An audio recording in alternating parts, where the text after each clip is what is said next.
You are pushed into cold air, and the cold does not wait.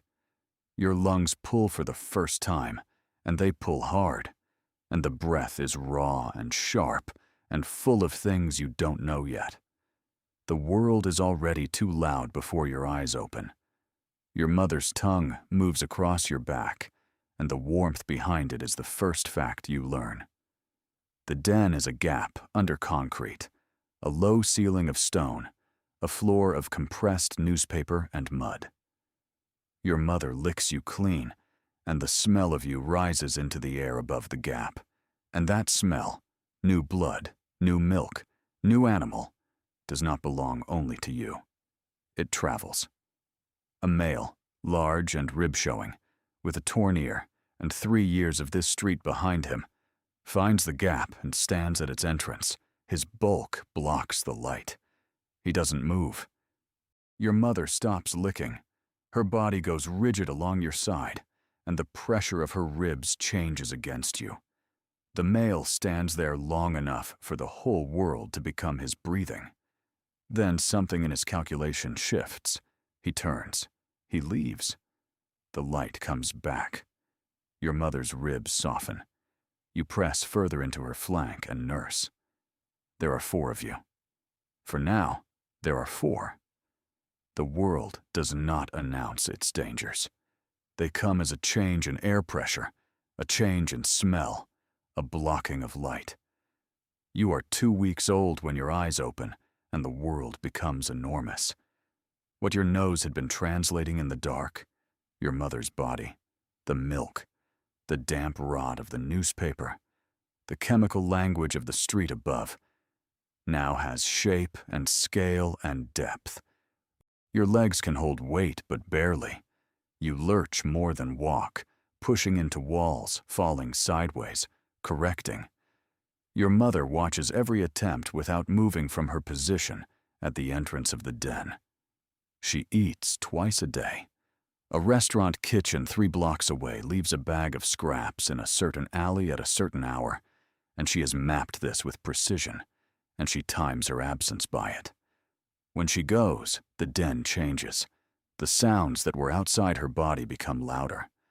One afternoon, she returns later than the pattern. The hour has changed, which means the kitchen changed the hour, which means the route she has memorized will need revision. She smells wrong when she comes back, agitated, carrying something of another dog's territory on her fur. She nurses you, but her ears stay up. The street above the den has been recalibrated, and the new calculation has not been worked out yet. You press against her stomach. Your tail, still too short and too clumsy to mean anything yet, moves in small, uncertain beats.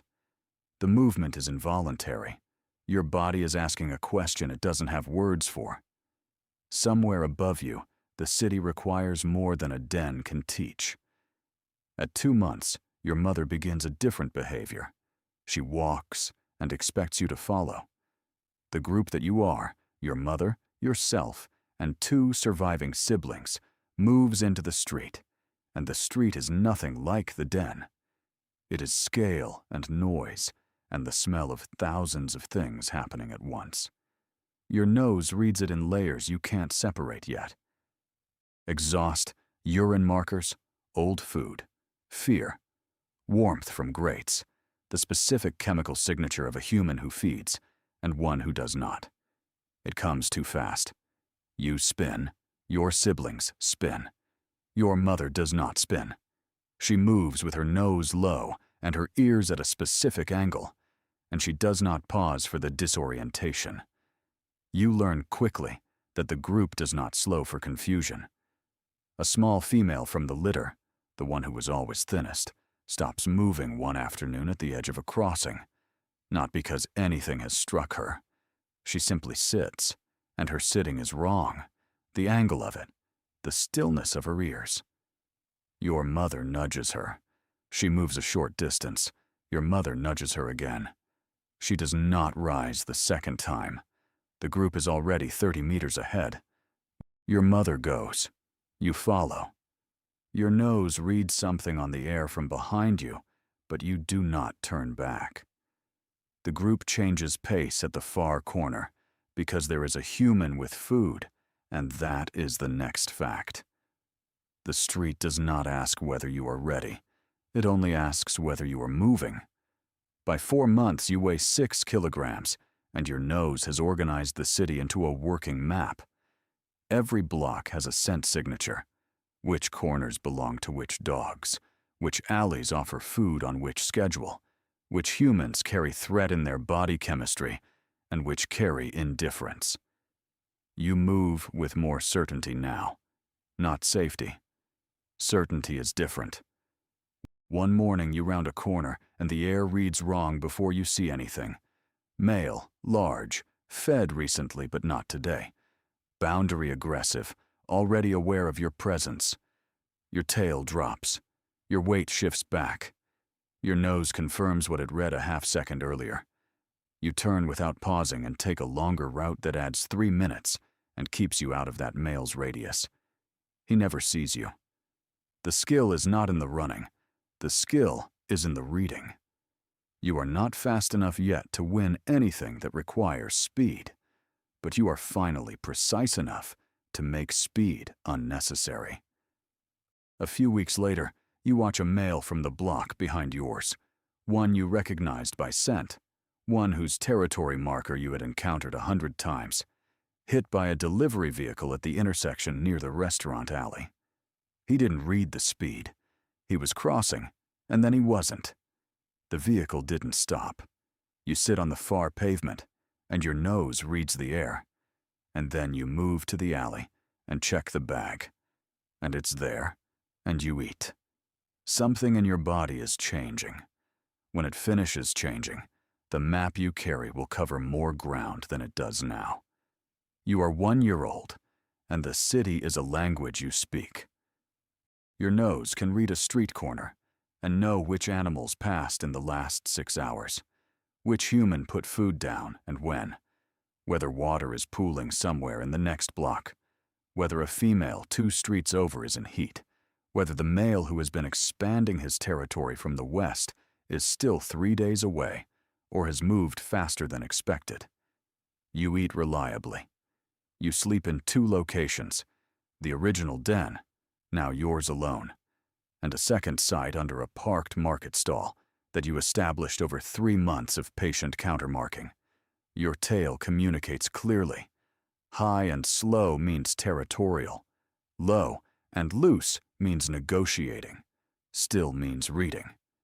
You have not been bitten in 4 months. The day is in the middle of the week. The restaurant alley delivers on schedule. You eat.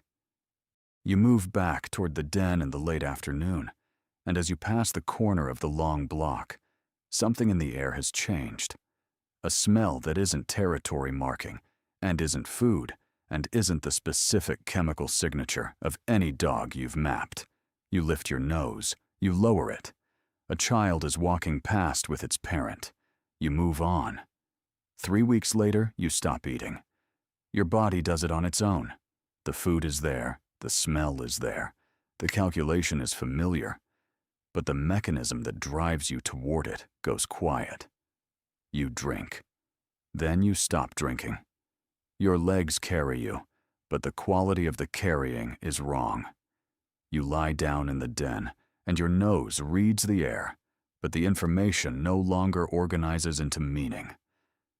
Something inside you that has always run. The constant processing, the constant mapping, the constant reading of threat and food and territory begins to slow. Your body runs a temperature. Your tail stays low. Not submissive, just heavy. You are in the den when the last thing happens. No large dog, no vehicle, no human with a stick. Nothing your life prepared you for. Your chest moves, and then it moves less, and the city above you continues. A delivery vehicle crosses the intersection. A dog 2 streets over marks a corner. The restaurant kitchen changes the hour of its scrap bag again. You do not update the map. You lived 1 year in a city of millions and made a working map of its dangers.